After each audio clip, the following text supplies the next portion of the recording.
नमस्कार दोस्तों, ये है बहुत ही सुंदर पौधा पैरेट फेदर जो पानी में ग्रो होता है।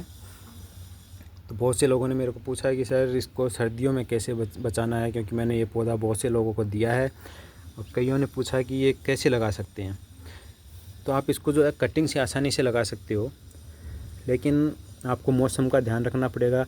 अगर आपके वहाँ पर सर्दी है तो सर्दी के टाइम में ये नहीं लगेगा। इसका सबसे बेस्ट जो टाइम है वो है बरसात का। बरसात में ये बहुत अच्छे से ग्रो होता है, बहुत तेज़ी से बढ़ता है, अच्छी ग्रोथ होती है। इसको मॉइस्चर वाली एरिया चाहिए जहाँ पर मॉइस्चर ज़्यादा हो।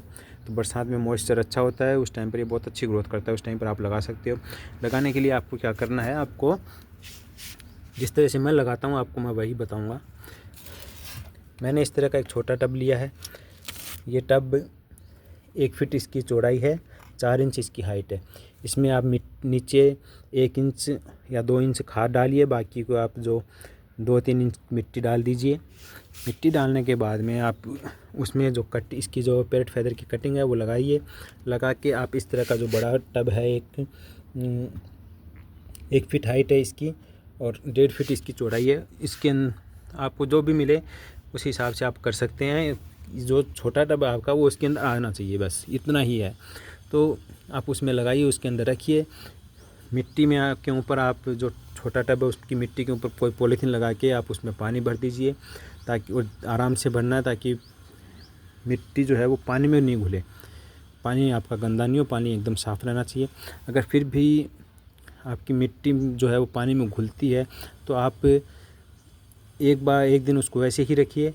जो मिट्टी नीचे बैठनी होगी वो बैठ जाएगी।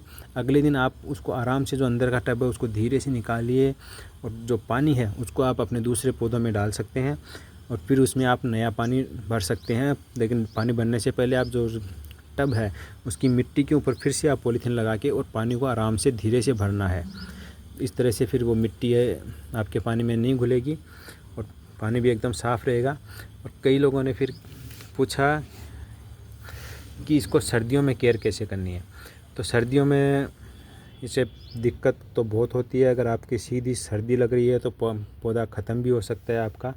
तो आपको क्या करना है कि आपको अपने घर की जो नॉर्थ साइड है, उत्तर दिशा में, उत्तर दिशा की जो दीवार है वहाँ पर आप इस पौधे को रखिए, ताकि जो उत्तर साइड की जो ठंडी हवा आती है ना उससे ये दीवार बचाव कर लेगी इसका।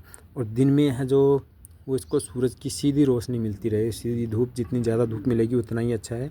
पूरे दिन की इसको धूप मिलती रहे तो ये अच्छा से थोड़ा चल जाएगा। अभी मेरे यहाँ पर तो मैंने इसको छाया में ही रखा हुआ है। तो और अभी क्या, सूरज का एंगल भी थोड़ा करीब 60 डिग्री के आसपास में है। तो आप इसको रखिए। और अगर आपकी शेड है ऊपर तो आप इसको शेड के नीचे रख सकते हैं, जहाँ पर, क्योंकि सूरज का एंगल तो 60 डिग्री के आसपास है, तो वहाँ से सूरज की जो तिरछी धूप है वो इसको मिलती रहे और ऊपर से जो सर्दी है, ठंड है, वो नहीं लगे इसको। तो उस जगह पे ये बहुत अच्छे से चलेगा। और एक काम और कर सकते हो आप, जब आप इसमें पानी भरें तो आप फ्लोटिंग प्लांट जो होते हैं, अब मैंने इसमें अजोला डाला हुआ था लेकिन सर्दी के कारण अभी ख़त्म हो रहा है, तो आप अजोला डाल दीजिए। अजोला है, डकवीड है, यही डालिए। क्योंकि दूसरे आप बड़े प्लांट डालेंगे जैसे सल्विनिया या पिस्टिचिया, तो वो क्या, इसको उसमें इतनी आसानी से जल्दी ग्रोथ नहीं होती है, क्योंकि इसकी जो छोटी ब्रांच होती है वो निकलने में दिक्कत होती है, वो निकल नहीं पाती है। ये देखिए अजोला के कारण इसमें जो छोटी छोटी ब्रांच है, देखिए कितनी सारी ब्रांच निकल रही हैं।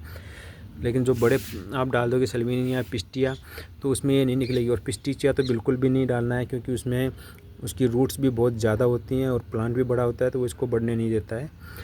तो आप अजोला और या फिर डकवीड ही डालिए। उससे होगा ये कि इसकी जो आपने जो कटिंग लगाई है उसमें जितनी भी पानी में रहेगी, वहाँ से इसकी जितने भी नोड एरिया हैं, जिस तरह से ये यहाँ से इसमें रूट निकलेगी और रूट निकलेगी। रूट निकलने के बाद में इस तरह से इसकी जो नई नई ब्रांच है, देखिए इसमें जैसे ये निकल रही है, इस तरह से इसकी हर नोड से नई ब्रांच भी निकलना शुरू हो जाएंगी और उतना आपका पौधा बहुत जल्दी फैलेगा। तो आप इसको इस तरह से लगा सकते हैं। ये देखिए मैंने ये बड़ा टब है, इसमें मैंने लोटस लगा रखा है। तो उसी में मैंने इसकी कटिंग लगाई दी थी। मैंने बांटी भी बहुत है, फिर भी इतना फैला हुआ है।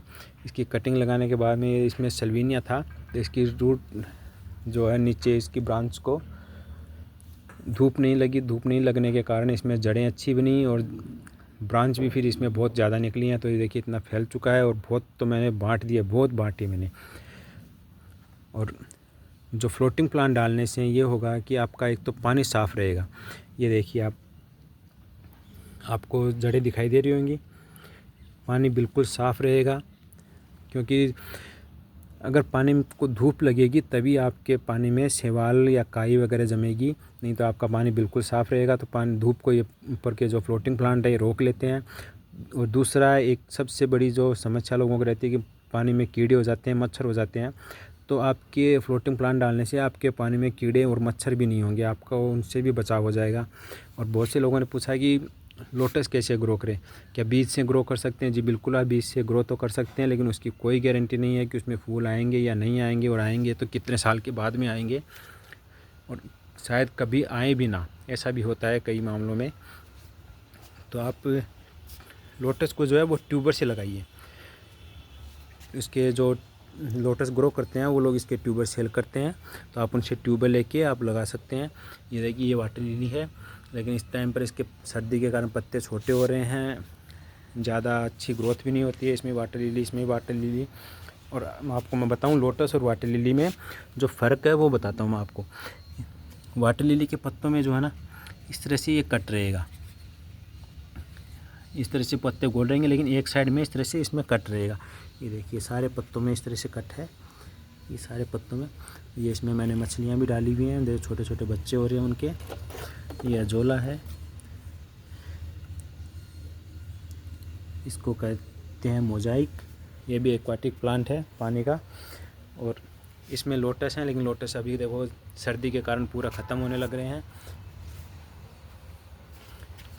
तो आपने देखा कि वो वाटर लिली के प्लांट की पत्तियाँ कट की भी होती हैं एक साइड से, लेकिन लोटस जो है उसकी पत्ती एकदम पूरी गोल होती है, इसमें कोई कट नहीं होता है। तो आप पहचान गए होंगे। ये अभी पत्ते क्या इसके ख़राब हो रहे हैं सर्दी के कारण। अभी जैसे जैसे सर्दी बढ़ेगी पूरे प्लांट ख़त्म हो जाते हैं, लेकिन इसके जो ट्यूबर हैं वो अंदर पानी में रहेंगे। तो आपको मैं बताता हूँ लोटस में कैसे लगाता हूँ। आपको ट्यूबर ख़रीद लेना है। ट्यूबर ख़रीदना है आपको फरवरी या मार्च में, सबसे बेस्ट टाइम इसका फरवरी और मार्च का। या फिर अगर आपकी सर्दी नहीं है तो आप उस हिसाब से कभी भी ख़रीद सकते हो। जैसे साउथ इंडिया में है जो कलकत्ता, केरल, मद्रास, महाराष्ट्र, उस साइड में आप इसको कभी भी लगा सकते हो। लेकिन अपने राजस्थान और नॉर्थ इंडिया में जो है सर्दी ज़्यादा होती है, तो आप फरवरी लास्ट जब सर्दी कम हो जाती है तब से मार्च में, उस टाइम पर इसका बेस्ट टाइम होता है। आप लगाइए। लगाने के ये 2 महीने के एक महीने बाद 2 महीने बाद वो डिपेंड करता है वैरायटी और ट्यूबर पर, उसमें फ्लावरिंग शुरू हो जाती है। तो आपको लगाना कैसे है, जिस तरह से मैं लगाता हूँ आपको मैं बताऊँगा। मैंने एक छोटा टब लिया हुआ है, ये जो बड़ा टब है इसकी करीब 1 फीट हाइट है, 1.5 फीट इसकी चौड़ाई है। और इसके आपको एक छोटा टब लेना है जिसकी हाइट 3-4 इंच हो, 4 इंच हो, 3 इंच, कम से कम 4 इंच तो होनी ही चाहिए, बहुत अच्छा रहेगा। 4 इंच 5 इंच। तो आपको ये ले लेना है एक छोटा टब, उसमें आपको मिट्टी लेनी है। मिट्टी से पहले आपको नीचे जो है 1 इंच या 2 इंच खाद डाल लेनी है, चाहे गोबर खाद हो या वर्मी कंपोस्ट हो। लेकिन वर्मी कंपोस्ट आपको वो लेनी है जिसमें जो पुरानी हो, अच्छी तरह से सूखी हुई हो। उसमें जो केंचुए होते हैं, अर्थवार्म्स होते हैं, उनके अंडे या बच्चे नहीं होने चाहिए, क्योंकि उनके अंडे या बच्चे होंगे तो अर्थवार्म्स बनेंगे, वो ज़्यादा बढ़ेंगे, फिर उनको सड़े गले पत्ते नहीं मिलेंगे तो वो आपके ट्यूबर को खाने लगेंगे, उसको नुकसान पहुंचाएंगे। तो आप गोबर खाद मिले तो बहुत ही अच्छी है, दूसरी खाद मिले जिसमें अर्थवार्म्स नहीं हो तो बहुत अच्छा रहेगा। या फिर आप किचन वेस्ट भी यूज़ कर सकते हैं। अगर किचन वेस्ट यूज़ करते हो तो आप नीचे की 1 इंच ही लगाइए। अगर आपकी किचन वेस्ट में मिट्टी कम है तो नीचे की 1 इंच की लेयर आप खाद की डालिए। अगर मिट्टी ज़्यादा है तो 2 इंच की लेयर आप डालिए, उसके ऊपर आप मिट्टी डाल दीजिए। अगर आपके पास में क्ले सोइल जो चिकनी मिट्टी होती है वो है तो बहुत ही अच्छी बात है, अगर नहीं है तो आप अपनी जो लोकल मिट्टी है एक बार उसमें लगा के ट्राई कीजिए, क्योंकि वो कई वैरायटी ऐसी होती है जो किसी भी तरह की मिट्टी में लग जाती है। कुछ वैरायटी होती हैं जो नहीं लगती, क्योंकि हाइब्रिड होते हैं, अलग अलग तरह से इनकी ब्रीड बनाई हुई होती है अलग अलग लोटस को क्रॉस करके। तो वो डिपेंड करता है वैरायटी पर। तो आप एक बार ट्राई कीजिए अपने स्थानीय मिट्टी जो आपकी है उसके अनुसार। अगर आपको रिज़ल्ट अच्छा मिलता है तो बहुत ही खुशी की बात है। तो आप इसको इस तरह से प्रोपेगेट कर सकते हैं। और फिर लोगों ने पूछा है कि इसको सर्दियों में केयर कैसे करनी है।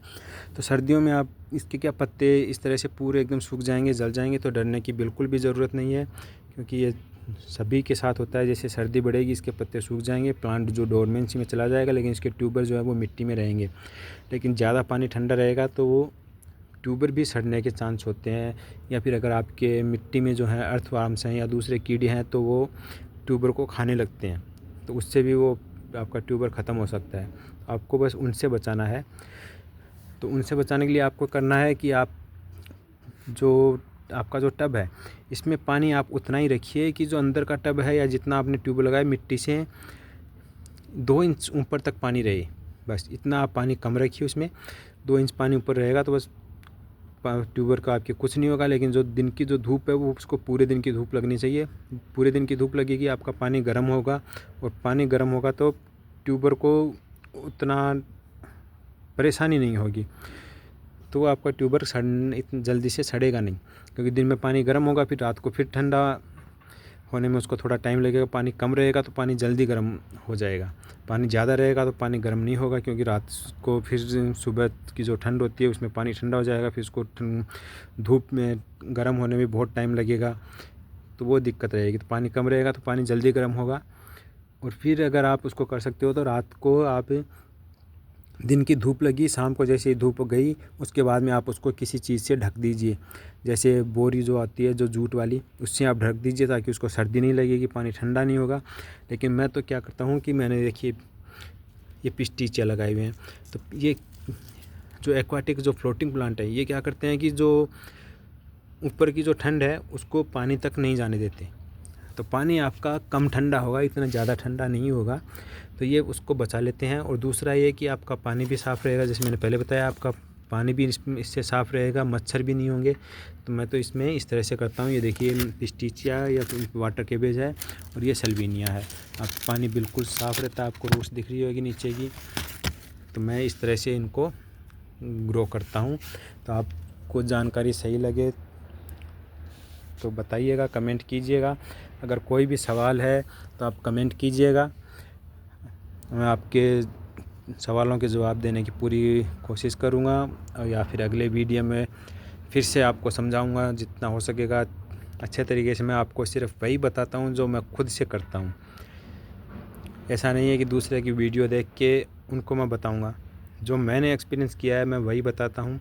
लेकिन एक चीज़ आपको याद रखनी है कि आप किस एरिया से हैं, आपके वहाँ का वेदर कंडीशन क्या है, उस पर बहुत डिपेंड करता है। आपको वो ध्यान रखना है। आप मेरे से पूछ सकते हो कि हम इस जगह से हैं, हमारे यहाँ पर इतना टेम्परेचर रहता है, ऐसा वेदर है, तो इसमें हमें क्या करना है, तो मैं आपको सजेस्ट कर सकता हूँ जितना मुझे पता होगा। तो आप पूछ सकते हैं मेरे से। धन्यवाद।